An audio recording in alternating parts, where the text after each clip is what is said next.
Moving on, leaders of the world's top 20 economies have started to arrive in Japan for the G20 Summit. The two-day meeting will begin on Friday. Leaders from 19 countries and the European Union will attend the event. It will discuss removing barriers to economic growth, the data revolution, and combating climate change. US President Donald Trump and Chinese leader Xi Jin-ping are scheduled to meet at the summit sidelines on Saturday. In addition to the talks, ministerial meetings of member states will be held in 8 different Japanese cities.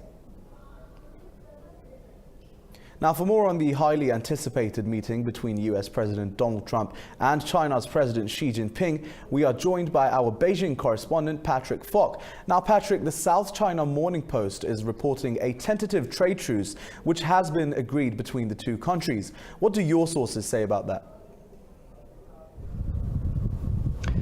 Well, regardless of what the SCMP sources are, a trade truce is certainly looking like the most likely outcome, and that's what the experts I've spoken to have said as well. Remember, neither side have indicated that they are willing to budge in any way whatsoever, and in fact the Americans just earlier this week already said that they wouldn't pull back from demands for substantial reforms to be made to the Chinese economy. So anyone expecting a deal to come out of this meeting is likely to be disappointed. And remember, if you look at the dynamics of this meeting or the layout of this meeting, as we know, it's going to be happening on Saturday morning. We're told at around 11:30, which means unlike the previous meeting between the two leaders in Buenos Aires, it's going to be a different setup altogether. There's not going to be the sort of late night whining and dining and bromance that we saw in Argentina. It's likely that this will be a short meeting. Remember, Donald Trump still needs to make his way to Seoul after that on Saturday, and of course there was a phone call held between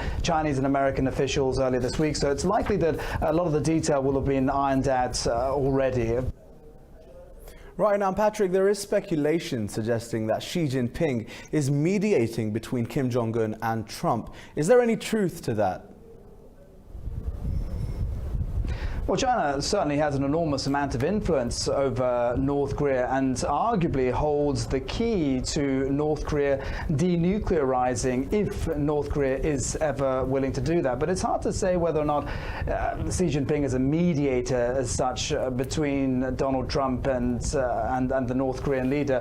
Remember, China has different motives with North Korea and wants to reduce US influence in East Asia, whether it be militarily or not, and so it's likely to be pulling the strings, perhaps, but not necessarily acting as a mediator between the two sides. And notably, before this G20 summit, of course, Xi Jinping made that historic visit to Pyongyang, and also before that made a visit to Russia to meet with Vladimir Putin. So there does seem to be this sort of not new but strengthening alliance between those three countries, and that is something the US is likely to be keeping a very close eye on. Now, there have been reports of a considerable improvement, though, in China's relationship with Japan, of course, after President Xi's visit. What progress is being reported in Beijing? Yeah, well, that certainly does seem to be shaping up that way. And of course, the Chinese president is meeting with Shinzo Abe today. There's a lot at stake for all these leaders. We talked about this sort of this growing alliance in East Asia, and Japan is perhaps part of China's plans of trying to reduce American influence in this part of the world. Of course, relations had been icy previously over territorial disputes between China and Japan, but things do seem to be taking a possible turn. Of course, for Japan, there is a threat of US tariffs on its exports, and there's been talk of the US pulling out of its military treaty with the country as well. That is perhaps more hearsay than anything else, but certainly if Japan isn't necessarily wanting to align itself closer with China, then it's certainly trying to send a message to the US that it needs to keep close to its ally in this part of the world.